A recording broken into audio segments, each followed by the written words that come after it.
England 3-2 over Spain in Seville. The possession numbers tell you Spain had a majority of the ball and maybe a majority of the chances, but England were up 3-0 at the half. Craig, this was simply put a shocker. That was great from England's point of view.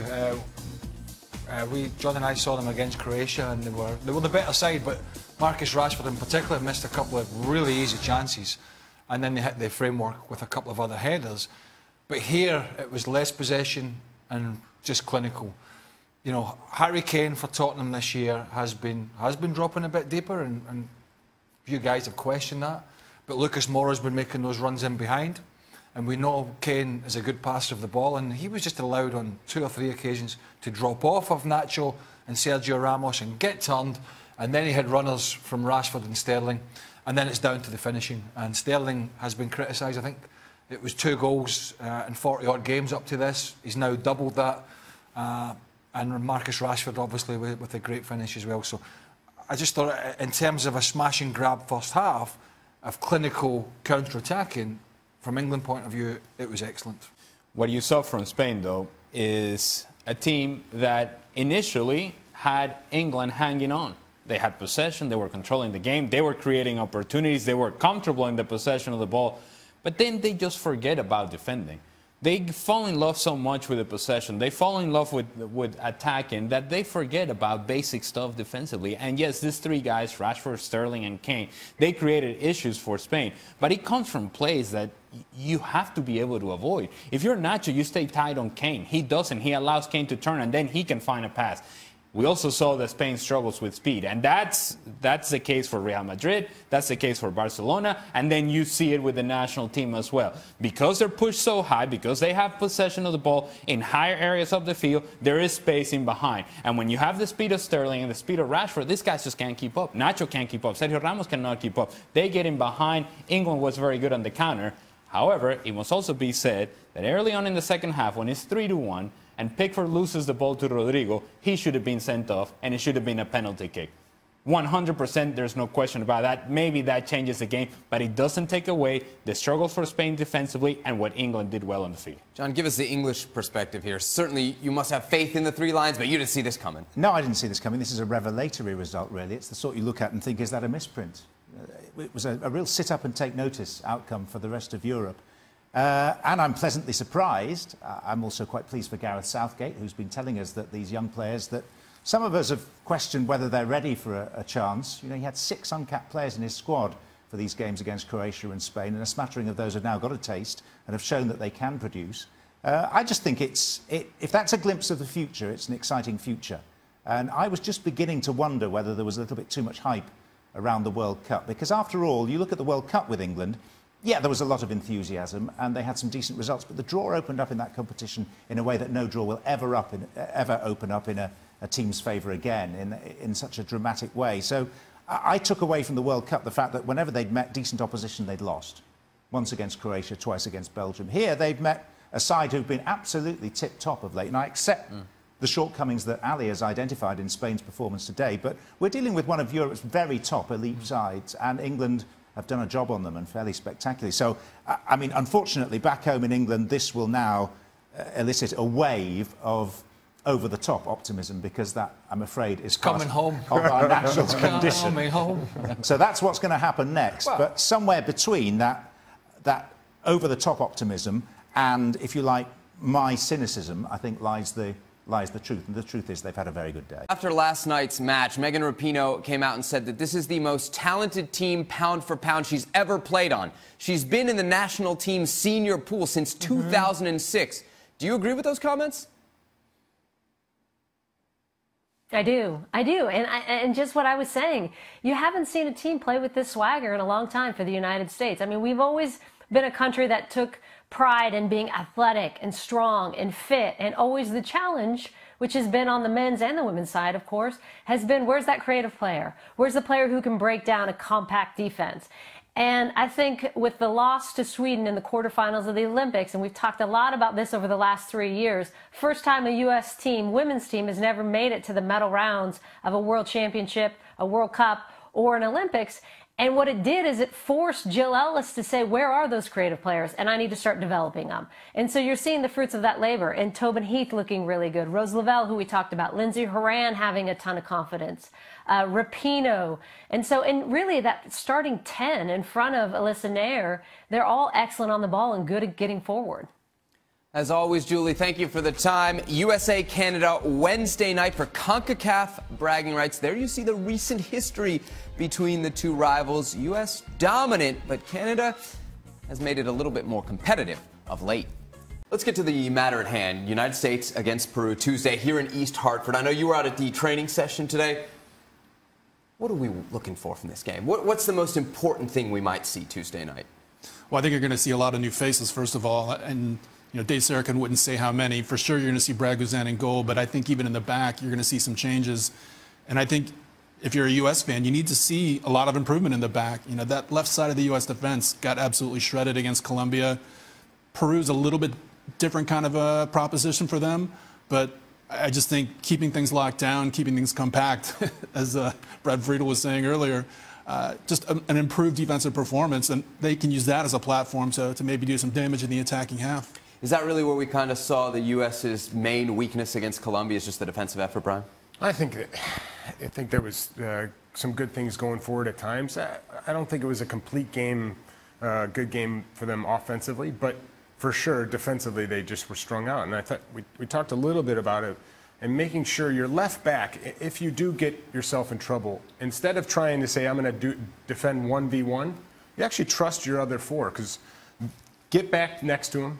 Keep it compact, as we talked about. But when you go out wide, you also then strand your left-sided center fullback. And that we saw that in the game. Jonathan Brooks at times had to go out and try and cover that space. And that created a huge gap for Colombia to attack into. So, yeah, I'd love to see Cameron Carter-Vickers come in and see what he can do back there. We're accustomed oftentimes when you only get about 3 to 4 days with players to see tactical errors as a team. This isn't a team. These are a bunch of individuals who are still waiting for the direction, still waiting for some guidance to finally find out who that new coach will be and go from there. There's a set plan. This is who we are. This is how we want to play, and implement that. So I'm okay with seeing tactical errors. I'm not okay with seeing individual schoolboy errors. When James Rodriguez turns you inside in your own box, Kenny Seth lets him turn onto his left foot. And when he turns on the left foot, how John Brooks doesn't immediately try to close down that space. You allow a player like James Rodriguez to have time and space to literally pick his corner and put it in there. So we talk about these things. There are things that we can allow happen, these tactical errors as a team, because there's no team structure right now. But when we talk about individual performances, they need to be better. You've spoken about Anthony Robinson and about his willingness to go forward. Well, you can't forget your defensive responsibilities. We know they're going to be wholesale changes, expecting about 8 to 10 different changes in this team. So we need to see just different performances going forward from players, solid individual performances. Everybody's favorite part of UEFA Nations League, relegation. And Germany are staring it right in the face in Ligue A's Group 1. France on top of the group, Netherlands with 3 points after their 3-0 defeat of Germany just the other day. That's the first time the Netherlands have defeated Germany since 2002. Also the worst defeat ever for the Germans in that head-to-head matchups. There you see it. It has been a bad run for the Germans going back to the World Cup, even some before that. John, I want to start with you. Do you believe Joachim Low, of all people, Joachim Low could be the first manager we see fired as a result, at least partially, of Nations League results? Well, they didn't react after the World Cup when many people thought that they would and they should. The fact that they haven't now has left him hanging on in there looking a bit like yesterday's man. I don't think he's been supported by a number of the players whose performances have been a long way short of what we would expect. I mean, what's happened to Thomas Müller, for example, a player who was absolutely at the cutting edge 2, 3, 4 years ago, and now, yeah, he was in the side the other day, but he might as well not have been. So I do think that Jogi Löw is now in an uncomfortable corner. It's not in the nature of German football to go around firing coaches with the national team, in their terms, unnecessarily or quickly or rapidly. But you look at a record of 3 wins in the calendar year, 3 wins in their last 10. That's not German football. So maybe we are getting to the point where action is necessary. It can't be healthy, though, when a German squad meets up to play France at home in the match day 1, and you've got a coach who selects Leroy Sané at a time when he's not playing for Man City, and deselected him if that's the correct terminology, at a time when he was playing for Man City ahead of the World Cup, which was a big shock. And then you've got a meeting of the squad and Tony Kroos talking about the attitude of the aforementioned Leroy Sané in public view to the media at a press conference. I mean, that in itself is staggering. That I'm going to turn up there as a young, talented player, and other people are going to talk about my attitude to the world. The whole thing just, football apart, the whole thing just doesn't. And then you've got the Mesut Ozil stuff. It just stinks to me at the moment. Ale, is this more Joachim Low, or is this more players who aren't as good as we think they are or as they were?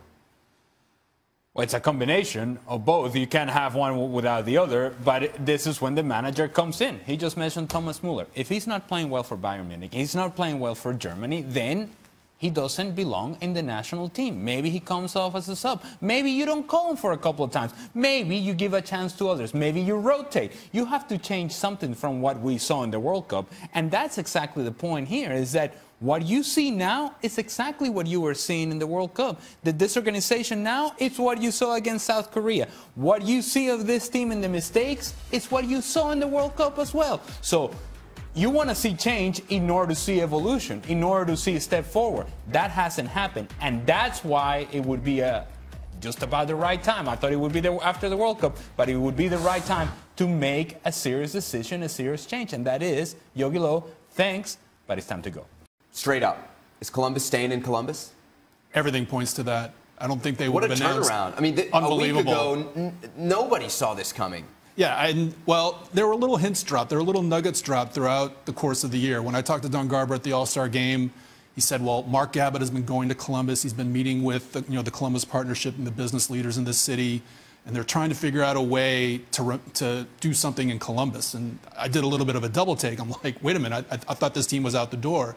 And then he clammed up. He didn't really want to divulge much more. So there have been little breadcrumbs that have been dropped, throughout the course of the year. But certainly to get an ownership group with the deep pockets of the Haslam family and the Edwards family, just huge news and a real celebration and I don't want to say redemption because I don't think that's the right word, but what a comeback. I mean, to go from, and believe me, when this thing first started, having looked at San Jose up close, when they relocated, I thought Columbus was out. I thought the Crew were done and moving to Austin. And just a great day for Save the Crew and also for the Columbus partnership who helped pull this off. What about Austin? They going to get a team? Absolutely. Basically, what I've been told is that Anthony Precourt's rights are going to transfer from Columbus to Austin. He's already paid his way into MLS, so he's not going to have to fork over any more money. The expansion fee, if you will, is going to be paid by the new ownership group in Columbus. It seems a little convoluted, a little twisted, but I don't think the folks in Columbus are going to complain about this. I think they're ecstatic to be able to still say they have a team. Real quick, Herc, does MLS deserve credit for saving the Crew or blame for letting it get this far? They deserve some blame 100%. You don't go into a contract negotiation for an expansion fee and then put an asterisk and saying the only time you can move this team is to Austin and then have this happen and want to take some credit for bringing soccer back to Columbus. Let's hope it's official. The language was strange. Should terms be agreed upon? Non-committal. I don't think MLS would come out and say this if they wasn't sure that things are going to happen. I think it's going to happen. It's official. But let's not go around giving MLS tons of credit for doing what should have happened in the beginning. Do it. Do it? Yeah. Do it? Yeah. Now? All right! Hey there, everybody. We've made it into extra time. Ale, John, Craig, Brian, Seb. Oh, boy. Hey, Jade, do you know when you talked about Ellen on the show, and you said first time LA Galaxy's ever appeared on the Ellen? Yeah. Not true. It's not true? You Googled it? Actually, one of our producers did. Oh, great. And thanks for helping me out during David the Beckham show. was on. He was? Yes. He was hey, that's not a surprise. Well, that you're wrong? Yes, that's correct. Correct. Yes, that's not surprising that you're wrong. Off to a flying start here. Hey there, everybody. Hey. I can see. All right, I'm rocking. Like, I come in with the energy and they just douse it. Oh. Well, are you sympathetic to me on this? Not really. No. To be fair, you threw it out there and it was a 50-50, wasn't it? You weren't convinced by my... No, I'm saying the 50, Zlatan, the LA yeah, Galaxy. it was a guess. Because, It was a guess. I wasn't stating that as fact, but... But I was wrong. That's good to do. That doesn't. Yeah, right. Get some live television. That's what we should do. Did I do it? Did I do it wrong? Did I break it? All right. Stevie Nichols' burner account wants to say this. Ramos was carried by Pepe, then Varane, and a national team by Piqué and Puyol. He was never a very good defender. According to me, he is a better football player than a defender. Hashtag FC Extra Time. More on this topic. When Steve Nicol accused Ramos in defense, he didn't lie. What do you guys think? First half, England 3, Spain 0, international break. So if I was wrong, does this make Stevie right? We never said that Stevie was right or wrong. Oh, we didn't? Okay. I don't know what you're assuming that we said something about Stevie Nicol, but he has been very vocal about Sergio Ramos, saying that he prefers him in the attacking box than he does in his own defending box. What you cannot deny from Sergio Ramos is that he's a very accomplished player. The things that he has done for club and country suggests that he's more than just an adequate player. He is better than that. Am I crazy to suggest that Stevie has a burner Twitter account? Yes. He can barely get his own Twitter account. By chance he watches this Extra Time and it's a long Yeah, you'd have to find that out on this. Burner Twitter account is going to have He wouldn't to even know what explain to him. Oh, can you imagine if he had a burner Twitter account, what would happen? Well, you would know it was him. You would know it was him. Right. Tell him. Oh my gosh. Tell people about the apps on his phone. The interface. Yes. You got after him for his interface. Oh, he was very upset with me. Well, I don't think Stevie knows how to move the apps around on his screen. So he'll have the screen and he'll have, you know, like we all have tons of apps nowadays, right? So you got your apps there. You got maybe 20 or 30 of them right there. Stevie will have like 2 on the page. And I'm not even online. No. One's up here. One's like cockeyed down here, like in this area. And then he'll have more apps. He has space for more apps. But then you'll have to switch to the next one. And on Stevie's there would be 1, 2, 1, Well, don't press that up. Someone No. Let's get out of my phone before I saw that there. anything Oh. bad happens. I say, Gotta delete that search history, man. Yeah, but he was very perturbed that I suggested that he maybe Reorganize? He was perturbed because he doesn't know and how he said, to do it. Was it easy just to swipe 3, 4? Stevie wants to make a call. He spends 10 minutes swiping to get to the phone. I love it. All right, Stephen Cromwell. Why are goalkeepers all of a sudden trying all this fancy footwork instead of just plowing their foot through the ball? Obviously, I think referencing what we saw with Pickford today, yeah? Yeah, all thinking that they're actually footballers, which is the dangerous distinction to make, I think. It kind of Hey, is. we never made that mistake with Shaka Hislop. No. No. He was not the sort of guy that was going to play out of the back. No. He'll tell you that. He wouldn't even try. No.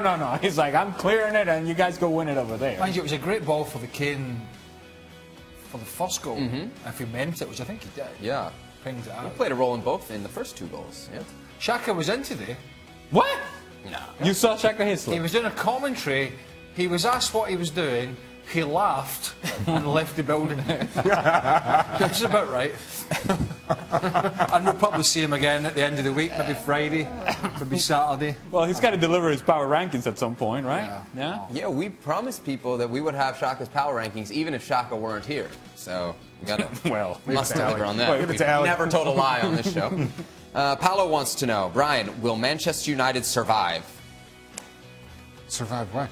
That's a, Yeah, they'll not stay up. included. They'll stay up. They'll stay up? They'll stay up. Wow. I mean, Brian, we have never accused you of sitting on the fence, but man, that is a very political There was answer. another Well, question for Brian that I saw. We have to go. Yes, Scott wants to know, for Brian, who's your favorite American striker? My favorite American striker. Whatever. Ever. Ever? Oh, active. Oh, no. Clint Let's Dempsey. limit it. Active. And you can't say Clint yourself. Dempsey. No, he's not active. He just retired. No, you said favorite American. All right, but I'm changing. It's active. I actually read it wrong. That was, again, okay. another mistake by me. For the Active. I still think Josie Altidore is our best striker and best option as a striker that we have. And I think Is that a problem? it's not a problem as long as Josie's interested and focused. And I think the thing for me is we're very much in a transition and trying to find certain young players to step into the shoes of other players' spots. And no one has done that to Josie's spot. And I think Josie still is the one that you have to look to and can count on more regularly than others.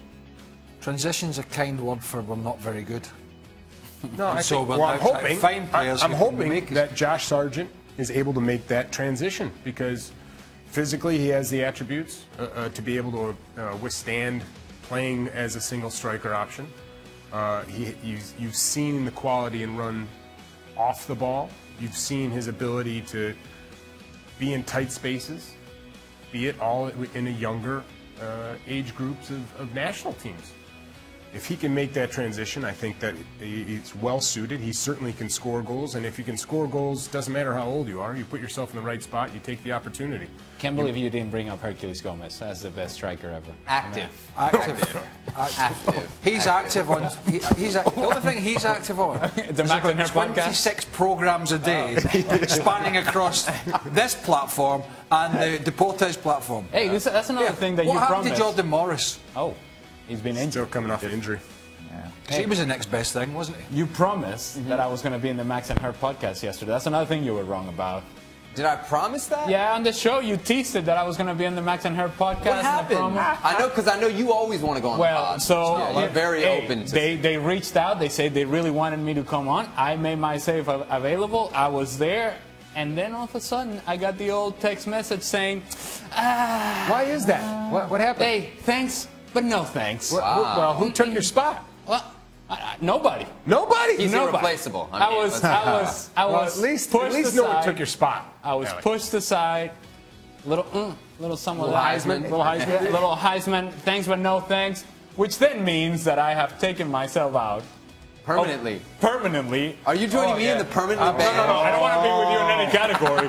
But I will tell you, there's no chance I'm going on the Max and Her podcast. That's To it. be fair, like, if that had been me, and I've not been asked, clearly not been asked. You've asked, though. You put it out there a I'm couple times. not You doing really that. want to be a part of the show.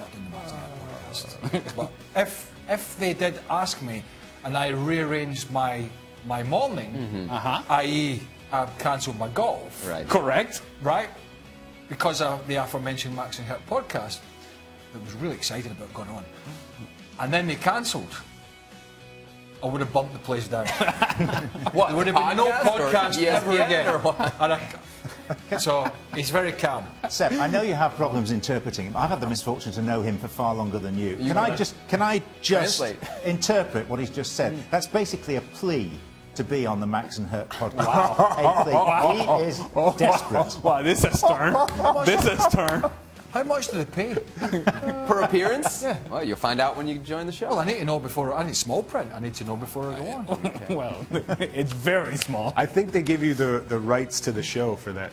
So Do you notice I've been hosting this show for like 3 weeks and I only have 2 suits? That's how much they pay you every time you go on the Max and Her You only podcast. get two, I never noticed that. Seriously, you only get 2 suits? 2 suits and like a 3rd jacket. You kind of rotate them around. And you can. Is that what fool you do? people I for a didn't while. know that. I thought you just wore the same ones every time. I've learned something every day. You've only got 3 suits, then you rotate them around. I don't want to give yourself away, dude. You had a secret going. It was not working. Well, it's all right, rotate. someone's gonna pull a montage now. Oh, yeah, it is the same suit. Yeah. Hey, have you got any that fit you? Oh my God. I mean, your trousers are short. I'm done. The extra. Hey, I'm done. is the extra small? Wait a second. You get your skinny jeans out here. Show the people we talk about skinny pants. Come on. Your pants are a little too skinny. You just don't want to show off the parts that have given way. That's right. A lot of talk. Sit down. He's got I other thought you were issues with his going. pants. I thought you were going. Hey, It's that way. Exit is that way. I think I may have caught a big fish there. How about your skinny jeans? I wear skinny, I can get away with it. What? You can get away with skinny jeans more than I can get away with skinny jeans? No, but my skinny jeans fit me. Yours don't even get. Your trousers have had an argument with your ankles. They're sleeping. One sleeping on the couch. I mean, I don't know if they're short longs or long shorts. Same joke you used the first time I was here. I brings it back. All right. Well, that'll old do it ones for are the extra best. time I then. thought you were gone. If you're going to do a walk-off, you got to I'm going walk to give you the off. hope that I'm leaving. I really follow Hey, through. you had the perfect option to Yes. talk about the other issue with his pants. What, the holes in them? Yes. Yeah, well, you know, I don't know if he's willing I've to got show the world that. I've got rips in my jeans. It's the things that us young ones do. Oh, yeah. Not in the spot you're Right, talking about. right. Yeah. They come Max Bretos, when he used to do a walk-off, Yeah. which was a regular occurrence, because it was the only stick he had, he used to walk off every day at the end, Yeah. but he stuck to it. Yeah. And for that, he was rewarded with a podcast.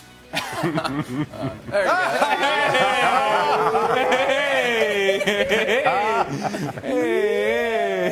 But you know what you need to get? Socks. One with a Mexican flag, one with the US flag. There you go. And then you can be betwixt in between, and Yeah, you can sit in that fence. Stuck on the fence. Stuck on the You're fence. loving this, ain't you? Story of my life. Yeah.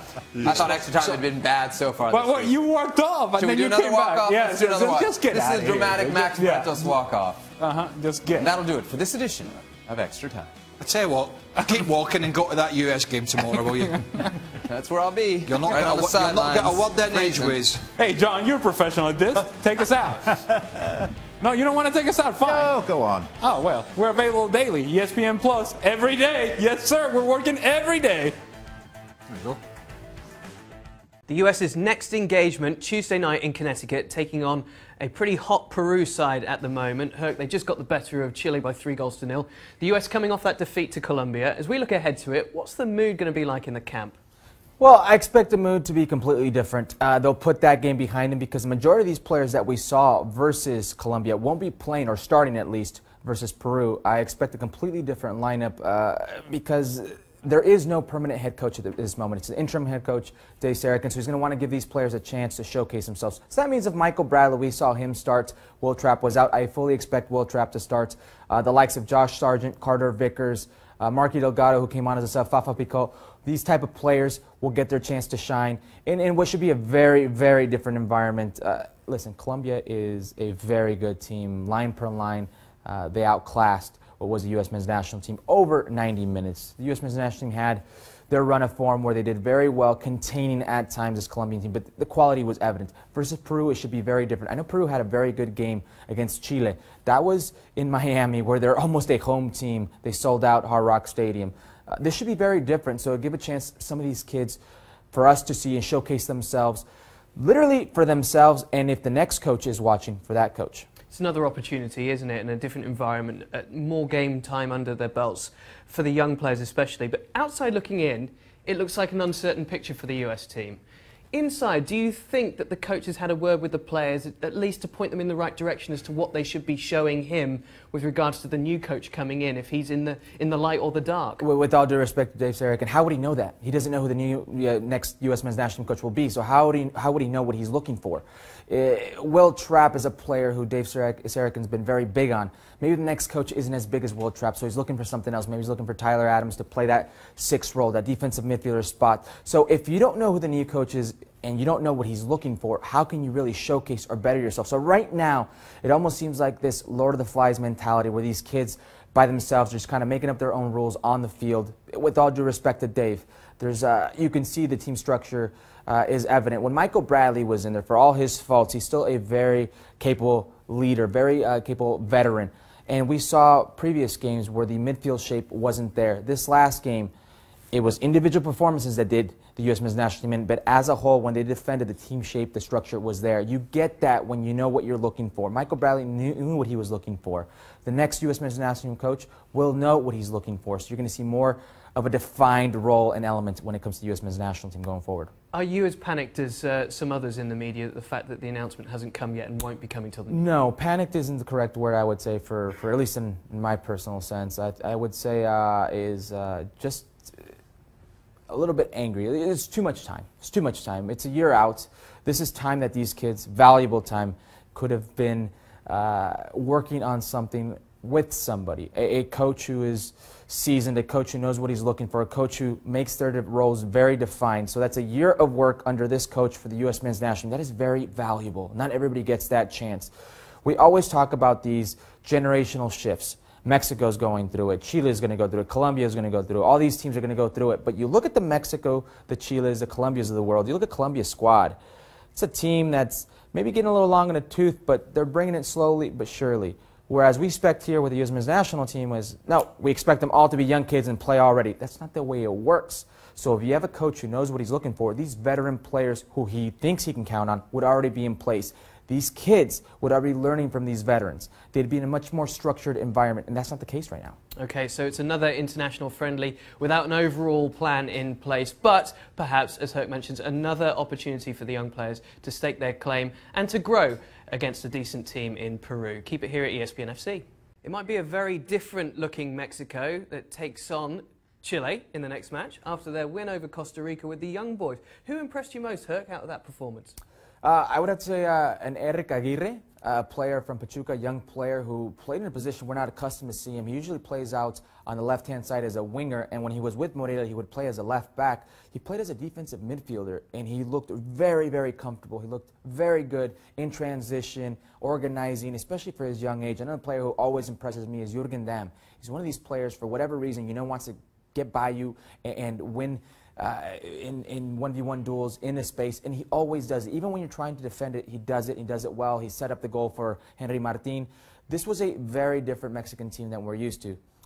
Victor Guzman got into the score sheet. He's a player who looked like an interesting prospect right before the World Cup. Did his ACL, was unfortunately out. All of a sudden, you've got a new jolt of life, new injection of young life coming into the Mexican national team picture. And when I was worried when I saw this lineup, because it was a very young, inexperienced lineup, they got the job done against a very experienced Costa Rica team. But this will be a very different Chile squad they're going to face, a very different Mexican national team we should expect. It's actually not too unhealthy, is it? This stage, we've got Gold Cup coming up next summer, of course. But right now, despite the fact the controversy over some of the more senior players who are having disagreements with the federation, the lack of a head coach, everyone might be sort of pushing the panic button. But it's a chance to see the under-20s coming through. They come through as a group, give them that kind of blooding that's required.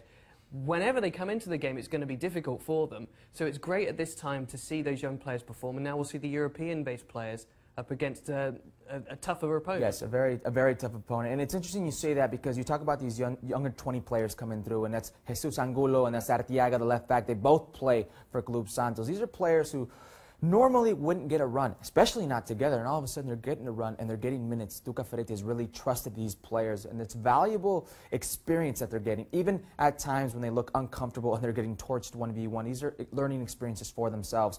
Now, you're going to face a Chile who comes off a 3-0 loss at the hands of Peru. Granted, it'll be a very different side that we see. We may see the big players. Mexican fans and the Mexican players certainly have not forgotten about that 7-0 drumming in Copa America, so they're going to take this very, very seriously.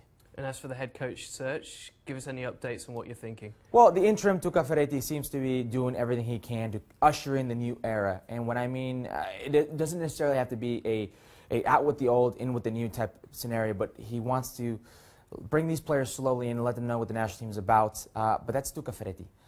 There's a lot of talk about Tata Martino being the man. Tata Martino right now, from my understanding, has his choice. Mexico thinks they have him.